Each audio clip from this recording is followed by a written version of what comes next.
Ila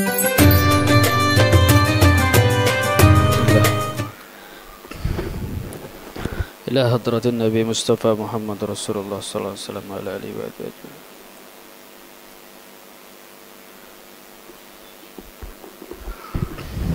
Al-Fatihah. A'udzu billahi minasy syaithanir rajim. Bismillahirrahmanirrahim. Alhamdulillahi rabbil alamin arrahmanir rahim. Maliki yaumiddin. Iyyaka na'budu wa iyyaka nasta'in. Ihdinas siratal mustaqim. Siratal ladzina an'amta 'alaihim ghairil maghdubi 'alaihim waladdallin. Amin. Assalamualaikum warahmatullahi wabarakatuh. Alhamdulillahi rabbil alamin. Allahumma salli ala sayyidina Muhammad wa ala alihi wa sahbihi ajma'in, amma ba'. Segala puji syukur bagi Allah Subhanahu wa ta'ala. Salawat dan salam bagi Rasulullah sallallahu alaihi wasallam. Alhamdulillah, malam hari ini kita berada dalam rahman Allah, masih dalam nikmat Allah.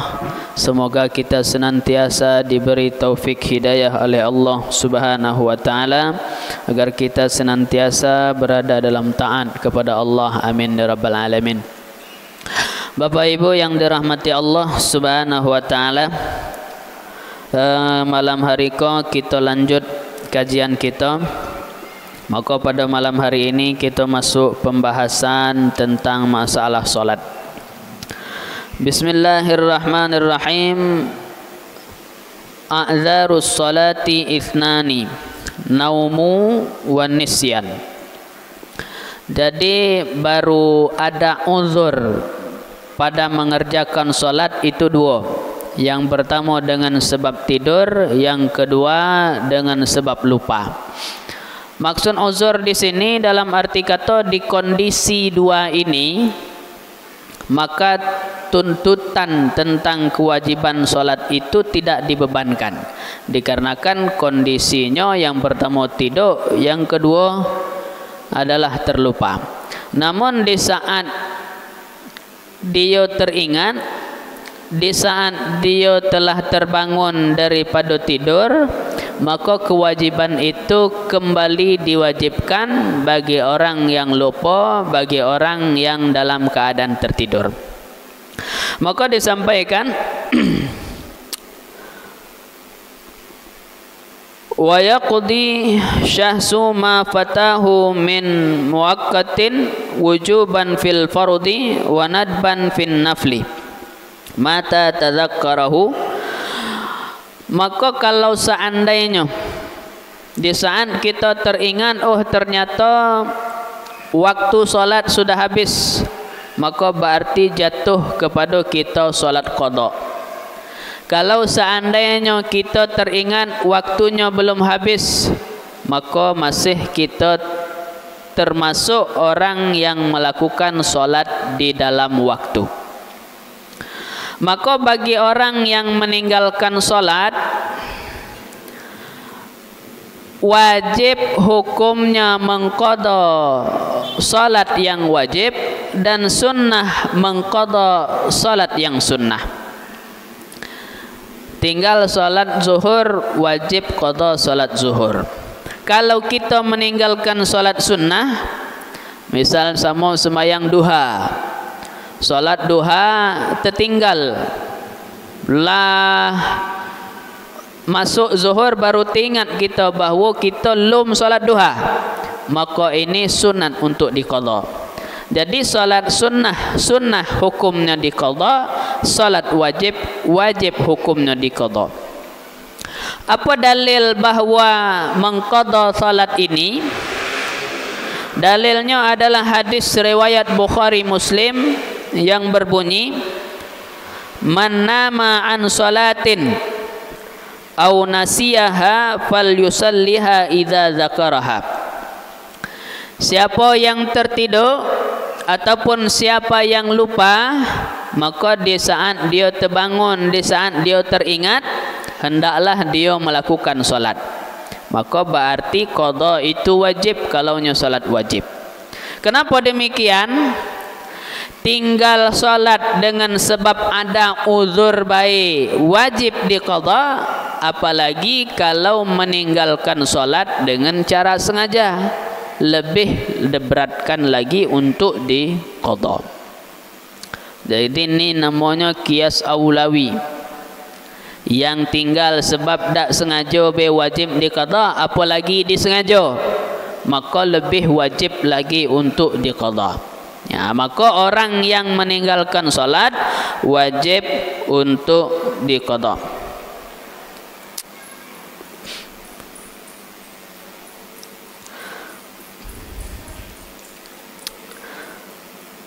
Wal mubadaratu ila qada'in nafli sunnah, bersegera untuk mengqadha salat sunnah maka hukumnya sunnah. Kalau salat wajib, kalau seandainya meninggalkan salat wajib ni sebab kita meninggalkan ada sebab uzur seperti sebab tertidur ataupun sebab lupa, maka sunnah untuk segera mengqadha. Tapi kalau tinggalnya tanpa ada uzur, maka wajib hukumnya untuk segera diqadha itu salat. Maka Syekh Nawawi mengatakan fala yajuzu ayusrifa zamanan fi ghairi qada'iha katatawwu. Bagi orang yang ada meninggalkan salat, dia tak boleh menggunakan waktunya itu untuk melakukan selain daripada mengqadha salat. Jadi kalau kita pahami di sini, kita belum bisa melakukan solat sunnah kalau seandainya kita belum mengqadha semayang. Jadi dahulukan qadha semayang daripada solat sunnah. Tak boleh hukumnya. Selagi ada kita punya hutang, tak boleh hukumnya kita itu melakukan solat sunnah menggunakan waktu untuk solat sunnah. Maka lebih utama kita melakukan qadha daripada salat sunnah. Karena apa namanya begini, seafdal-afdalnya sunnah, maka lebih afdal lagi yang wajib. Sebanyak-banyak pahalanya fadilah sunnah, maka lebih banyak lagi fadilah daripada melakukan sesuatu yang wajib. Sehingga sama dengan fadilah solat awal waktu. Kita semayang isya kau segera masuk. Sementara kita ngaji bab yang hukumnya wajib untuk dipelajari. Mana yang utama, kita ngaji dulu ataupun kita solat isya dulu? Maka lebih utama kita ngaji dulu daripada solat isya awal waktu. Kenapa? Karena ngaji hukumnya wajib, solat isya awal waktu hukumnya sunnah. Jadi lebih dahulu wajib daripada sunnah. Maka jangan heran kalau tengok di pondok-pondok itu solat isyanya jam 9. Dia ngaji dulu. Kenapa? Dia menunaikan yang wajib dulu, baru melepeh yang sunnah. Karena solat isya di awal waktu hukumnya sunnah, bukan wajib. Ya. Summa i'lam annahu idza nama qabla dukhuli waqti fa fatathu shalah fala isma alaih. Maka oleh karena itu, kalau seandainya kita tidur sebelum masuk waktu, maka kalau seandainya kita terlewat daripada waktu semayang, maka tak berdosa. Ini sama dengan solat subuh kasusnya. Kita tidur sebelum subuh, sebelum masuk waktu lagi. Tahu-tahu terbangunlah habis waktu subuh, maka ni tak ada berdosa. Kenapa? Karena tinggalnya solat karena tertidur dianggap karena ada uzur. Wa in alima annahu yastaghraqul waktu walau jum'ah alal sahih. Walaupun sebelum kita tidur tu kita yakin yang bahawa kalau saya tidur ni pasti tak terbangun saya sembahyang subuh. Tidur jam 4 gini. Tidur jam 4. Ni kalau tidur jam 4 ni pasti lewat subuh ni. Walaupun kita tidur dengan kondisi yang yakin bahawa kita lewat subuh nanti, tetap hukumnya tidak berdosa. Karena tidurnya kita itu sebelum masuk waktu. Ya. Wala yalzimuhu qada fauran. Apabila tinggalnya salat ini dengan sebab uzur tadi, sebab tidur tadi, maka tak wajib segera untuk diqada. Berarti boleh ditunda-tunda. Sebab meninggal semayang itu ada uzurnya. Kecuali meninggal semayang itu karena pemalih. Kalau karena malas, maka wajib segera diqada apabila tertinggal. Wa amma innama ba'da dukhulihi fa in alima annahu yastaghraqal waqtu harama alaihi naumu wa ya'simu ismaini. Kalau seandainya dia ni tertidur setelah masuk waktu, la azan subuh orang, tidur dia, maka hukum tidur ini kalau seandainya lewat waktunya nanti sembahyang subuh baru terbangun, hukum tidur itu hukumnya haram dan mendapat dua dosa. Apa dua dosanya? Yang pertama dosa tarkus salah, yang kedua dosa tidur. Yang pertama dosa sebab meninggalkan sembahyang, yang kedua dosa sebab tidur setelah masuknya waktu solat. Ya, beda dengan kalau kita tidur sebelum masuk waktu sembahyang. Kalau tidur sebelum masuk waktu sembahyang tak berdosa kalau waktu tu lewat. Tapi kalau kita tidur setelah masuknya waktu solat, apabila waktunya sembahyang lewat habis, maka dua dosanya. Pertama dosa meninggal sembahyang, yang kedua dosa tidur setelah masuknya waktu solat. Tapi kalau seandainya dia yakin kayak ni, kalau nyo tidur sekalipun sudah masuk waktu solat, dia yakin terbangun, maka tidak mendapat dosa sekalipun kaget pada kenyataannya lewat waktu. Azan subuh. Kalau saya tidur ni insya-Allah terbangun sebelum habis waktu subuh. Tidur dia. Setelah tidur tahu-tahunya terbangun habis waktu subuh, maka ini tidak berdosa. Kenapa? Karena ada keyakinan dia akan terbangun sebelum habis masa waktu solat. Lantas bagaimana dengan kita yang melihat orang yang seperti ini? Ya. Wa yajibu istiqazu man nama ba'dal wujub. Kalau ada orang tidur setelah masuk waktu sembahyang, maka wajib kita bangunkan untuk melakukan solat. Wa yusannu iqaz man nama qabla waktu in lam yahsha daruran. Kalau seandainya orang ini tidurnya sebelum masuk waktu, sunnah hukumnya untuk kita bangunkan untuk mengerjakan sembahyang, kecuali kita yakin, kita takut kalau tak kita bangunkan dia ni kaget akan terlewat waktu sembahyang, akan habis waktu sembahyang, barulah hukumnya wajib untuk dibangunkan. Jadi meninggalkan sembahyang dengan sebab tidur dan dengan sebab uzur, maka dengan sebab lupa, maka wajib tetap untuk mengqada.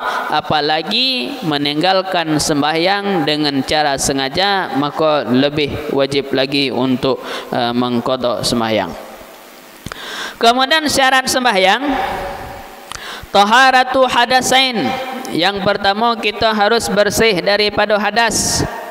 Hadas kecil dan hadas besar. Kalau hadas kecil tentu dengan cukup berwuduk. Kalau hadas besar ni dengan cara mandi wajib. Yang kedua, wat taharatu anin najasati fis saubi wal badani wal makan. Tempat, badan, pakaian harus bersih daripada najis. Jadi sebelum sembahyang itu tempat tu ditengok ada najis apa enggak. Pakaian kita tu ditengok, diri kita itu perhatikan bau bagus, ada najis ataupun tidak. Kalau ada najis maka bermasalah kepada solat kita tidak sah. Maka kata Syekh Nawawi, najis ini ada 4 pembahagian. Qismun la yu'fa anhu fi saubi wal ma' wa huwa ma'ruf.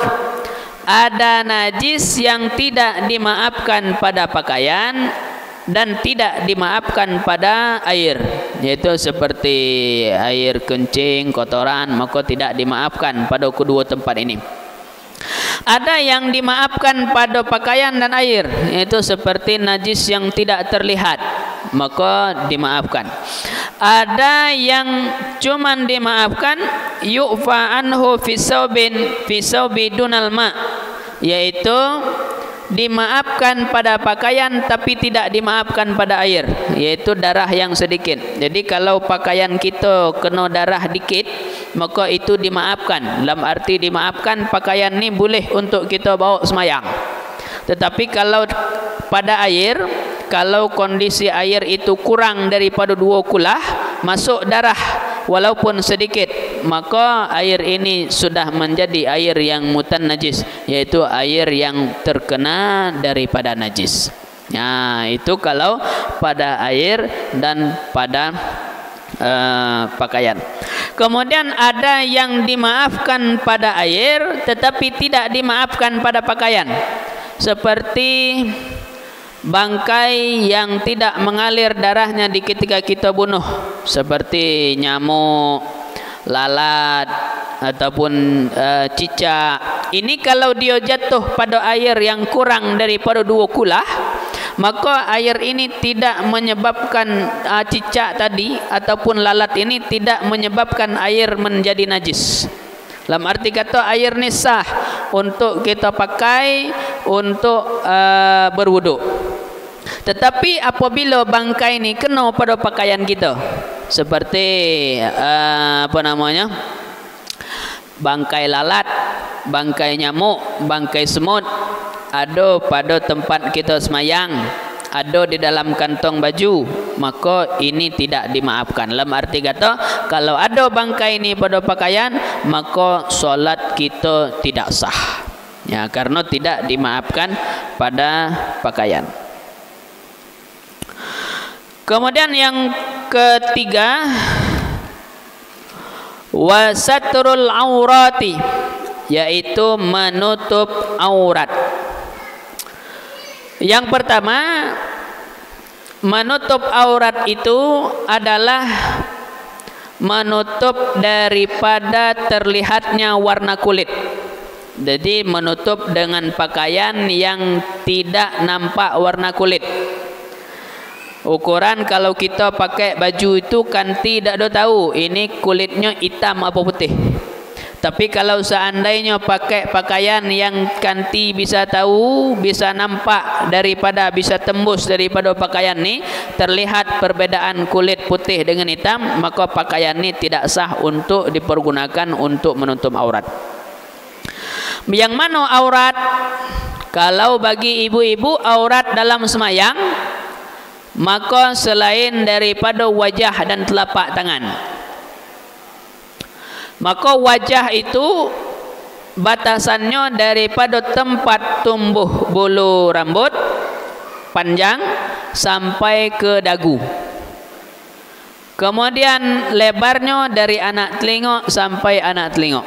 Maka dalam arti kata, kalau bagi ibu-ibu itu kalau nampak rambut di saat dia semayang, maka semayangnya tidak sah. Kemudian kalau pakai telkung sampai telkungnya ke leher itu, nampak daging di bawah dagu itu, maka ini juga tidak sah. Karena daging di bawah dagu itu, tempat di bawah tulang itu masih dikategorikan kepada aurat. Yang dianggap aurat di dalam sembahyang adalah terlihatnya aurat ini dari atas dan dari samping. Kalau nampak daripada bawah ada apa-apa. Sama dengan kita semayang di atas lantai yang jarang, kanti di bawah, nampak dia nengok paha kita dari bawah, maka ni tidak masalah karena nampaknya daripada bawah. Tapi apabila nampaknya dari atas, nampaknya aurat daripada samping, maka ini dapat membatalkan solat.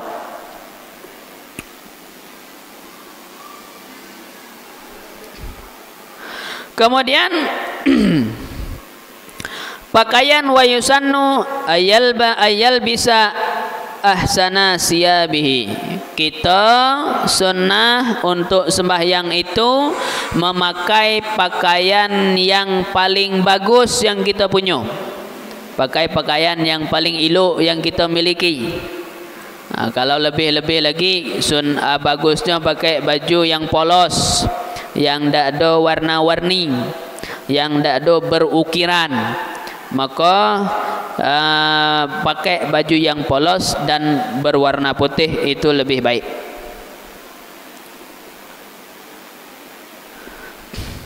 Walaupun lebih daripada dua, maksud lebih daripada dua kain kita pakai juga. Bahkan di sini disebutkan bagusnya kita itu pakai celana. Jadi pakai celana, pakai kain, pakai celana lagi dalamnya. Karena innal arda tastaghfiru lil musalli bisarawil. Karena bumi ini, tanah itu akan beristighfar bagi orang-orang yang salat dengan menggunakan celana. Maksudnya dengan kain dan di dalamnya celana. Tak mutlak celana be. Maksudnya ada kain, ada celana. Ya. Yang paling bagus wal aula sitru qamis ma'a sarawil. Yang paling bagus itu untuk menutup aurat adalah pakai gamis. Gamis kalau bahasa kita jubah beserta celana, pakai celana dalamnya. Itu paling bagus. Summa qamis ma'al izar. Kemudian qamis dengan kain. Nah, jadi bagusnya pertama pakai jubah, pakai celana. Yang kedua pakai jubah, pakai kain. Kemudian summa rida, pakai rida. Ya, bagus, sunnah berarti. Jadi solat pakai rida. Jadi semayang sunnahnya paling bagus yang pertama pakai jubah, dalamnya celana. Kemudian pakai jubah, dalamnya kain. Kemudian ada rida. Bawa rida. Ya, bawa rida. Lapik semayang. Lapik semayang macam mana? Mau sejadah. Sejadah rida beda. Ya, rida khusus siko.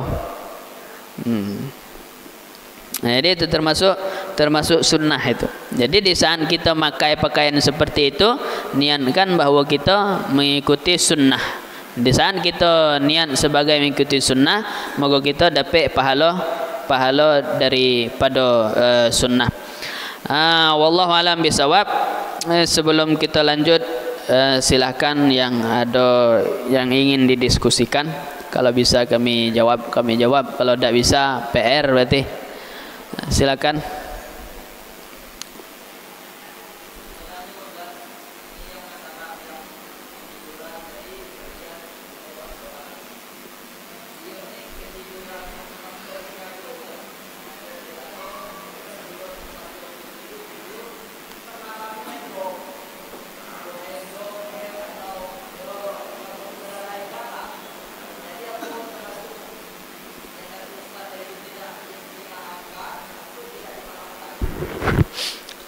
Tetap dimaafkan. Faktor dia main dom itu di luar luar bab. Tidak bisa disandingkan dengan itu. Tolak ukurnya cuma itu tadi. Tidak setelah waktu ataupun sebelum masuk waktu. Tidak sebelum masuk waktu, nak macam mana pun perbuatannya sebelum itu tidak ada urusan. Tetap ini boleh dan tidak haram dan tidak berdosa kalau lewat waktu. Tapi tidak setelah masuk waktu, nak tahajudnya dia sebelum itu, nak baca Qurannya sepanjang malam, tidak setelah masuk waktu subuh, lewat waktu tetap haram. Jadi ukurannya cuma di situ sebelum ataupun sesudah. Itu. Ya.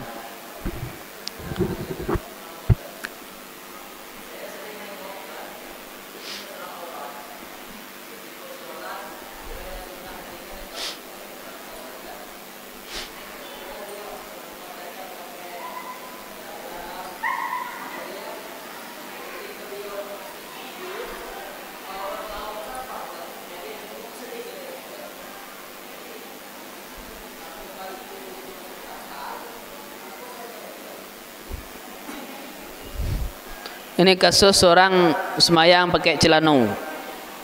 Ya tak? Hah? Yang nampaknya di ketika sujud. Oh. Di ketika sujud, walaupun nampak paha, itu tidak membatalkan sholat, karena itu dianggap terlihatnya dari bawah. Ya, kalau nampaknya dari bawah, waktu kita sujud, maka tidak batal sholat, karena nampaknya daripada bawah. Kecuali kalau nampak daripada atas, nampak daripada samping, itu baru batal. Contoh nampak daripada samping, orang semayang dengan celana lepis, baju kaos singkat pula dikit, rukuk, celengan batal semayang. Ya, karena pertama posisi celana itu otomatis sudah di bawah pusat sudah. Nah, kecuali dia buat celananya sampai ke siku, itu ya, ataupun bajunya panjang, itu tidak masalah. Nah, ini kasusnya itu celana lepis, baju kaos pendek pula nampak, maka batal semayang. Kalau nampak daripada bawah tidak apa-apa.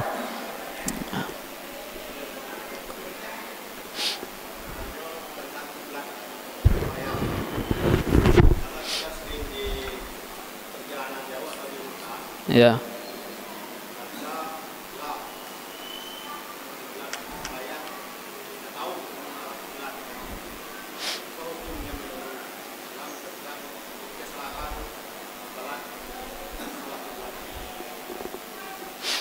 Ini mungkin kasusnya tengah hutan ya. Kalau di pasar gini enggak lah mungkin. Ataupun di hutan pun kalau untuk zaman sekarang lah jarang juga terjadi. Karena kita punya HP yang ada apa namanya? Arah kiblatnya. Tapi di saat kita enggak tahu arah kiblat itu macam mana caranya? Yang pertama kita butuh namanya ijtihad. Ijtihad itu mencari arah kiblat itu ke mana. Kalau ada tempat bertanya dulu. Kalau ada kita punya alat, cari dengan alatnya banyak macam tu. Ada yang dengan arah matahari terbenam. Kemudian ada yang makai arah apa namanya itu? Kalau di dalam Muraqi Ubudiyah itu ada tata cara yang khusus untuk menentukan arah kiblat. Sampai cuaca pun bisa dibuat sebagai penentuan arah kiblat. Jadi kita cari dulu. Setelah kita cari, seandainya tidak kita temukan ke mana arah kiblatnya, maka solatlah ke mana yang kita yakin arah kiblat. Seandainya kaget tersalah, misalnya sedang semayang, ada kanti ngato yang dia daerah situ dan dia tahu arah kiblat salah, maka kita putar dalam semayang itu ke arah kiblat. Cara mutarnya ya ukuran pergerakan yang tidak sampai 3 kali berturut-turut. Nah, misalnya situ kiblat kita semayang situ, putar arah kiblat. Nah, itu kalau pada tempat yang memang kita tidak tahu. Itu. Nah, kalau ada punya kampas tuh, bisa juga kan. Nah, jadi dicari dulu.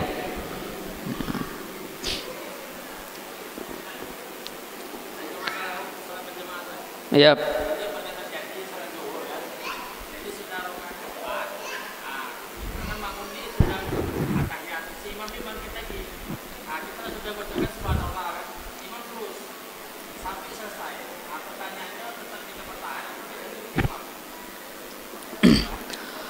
Ini di dalam kitab ini karya Syekh Nawawi Al-Bantani, syarah daripada Safinatun Najah. Nanti pada pembahasan jamaah, pada kasus yang seperti ini kita bisa sampai imam gagak tahiyat, sampai salam bersama imam. Yang kedua, kita boleh niat berpisah daripada imam, kemudian kita memberi salam dewek. Jadi dua, boleh di saat misalnya di tahiyat akhir kita lah duduk, imam nambah 1 rakaat lagi, 5 rakaat imam. Maka bagi kondisi kita ni, 2 pilihannya. Boleh nunggu imam, salam serempak dengan imam gagak. Boleh kita niat berpisah daripada imam. Saya niat berpisah daripada imam. Dalam hati, nawaitul mufaraqah. Saya niat berpisah daripada imam. Setelah itu kita lanjut tahiyat kita. Kemudian assalamualaikum. Salam dewek. Tak ada nunggu imam lagi. Ya, 2. Kalau nunggu semua, ya sah juga. Ya. Ya, berarti 2 boleh nunggu, boleh hendak.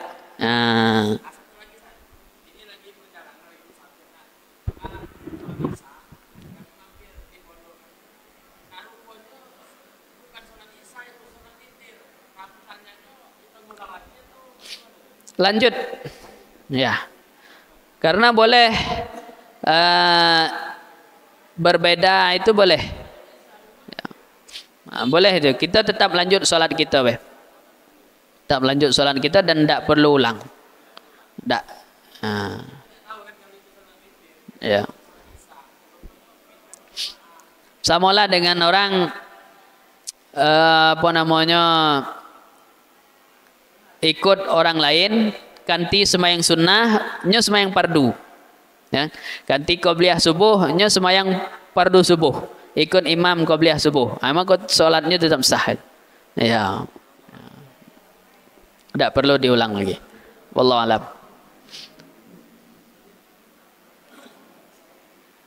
Waalaikumsalam. Iya.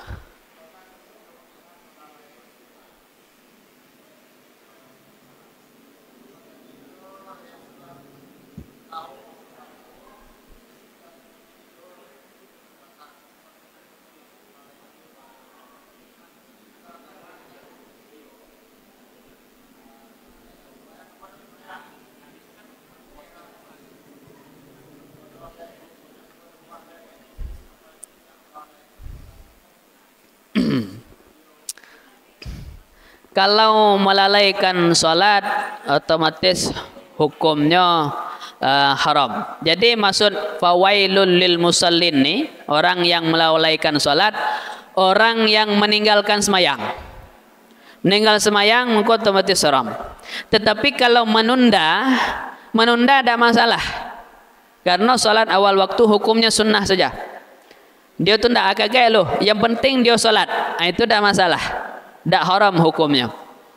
Namun apabila menunda itulah sampai masuk waktu lain, ada cerita. Di dalam kitab Irsyadul Ibad, ada seorang perempuan meninggal dunia. Jadi di saat setelah dikuburkan, dia punya adik laki-laki ini nampak tak ada lagi jam jam tangannya di tangan ni. Dan dia ingat jam itu jatuh tertinggal di dalam kuburan. Dia tunggulah orang balik galau-galau. Setelah orang balik galau-galau, dia gali lagi kuburan kakaknya tadi ni.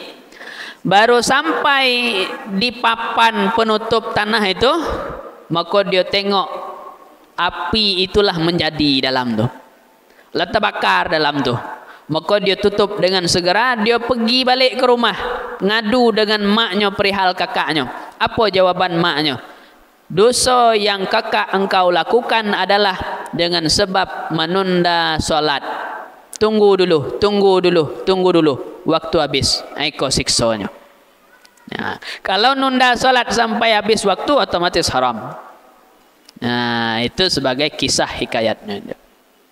Tapi kalau menunda lah, ya tak sampai ke tingkat haram. Yang penting dia solat.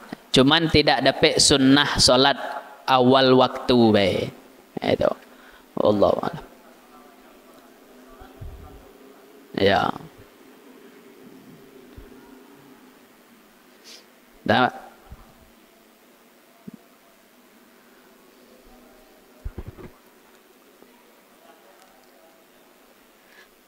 Nah, masih ada? Udah azan Udah. Jadi sekian segala kesalahan mohon